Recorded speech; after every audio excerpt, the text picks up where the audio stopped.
তো এখন যেহেতু আমরা ক্যাম্পাসে এসেছি, তো তোমাদের সাথে ভাবলাম যে ক্যাম্পাসের কিছু কিছু গাছ শেয়ার করি। তো এইদিকে দেখতে পাচ্ছ, দেখো এটা কিন্তু ছিল পুরো গাঁদা ফুলের পুরো বাগান রয়েছে এই দিকটায়, ঠিক আছে। তো এখানে অনেক কালারিং গাঁদা ফুল রয়েছে। তো আরও কিছু কিছু দেখাই তোমাদের। একটা স্পেশাল আমি একটা জিনিস দেখাচ্ছি, তোমরা জানি না দেখেছো কি না।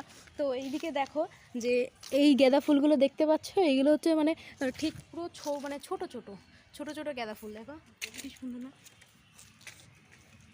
মানে ছোটো ছোটো গাঁদা ফুল এগুলো পুরো। এটা আমি একটুখানি নতুন দেখলাম, এটা আমি দেখিনি কখনো আগে, এই এরকম ছোটো ছোটো গাঁদা ফুল। তো এইদিকে আরও দেখো, দেখতে পাবে এইদিকে দেখো লঙ্কার চাষ হচ্ছে। হ্যাঁ দেখো এগুলো হচ্ছে, এটা তো দেখলে যে লম্বা লঙ্কার চাষ হচ্ছে, ঠিক আছে, কিন্তু আরেকটা দেখবে গোল গোল বেশ লঙ্কা রয়েছে এই পাশটায়, দাঁড়াও দেখাচ্ছি তো। এই দেখো এই দিকটায় পুরো গোল গোল লঙ্কার চাষ হচ্ছে, দাঁড়াও দেখাচ্ছি।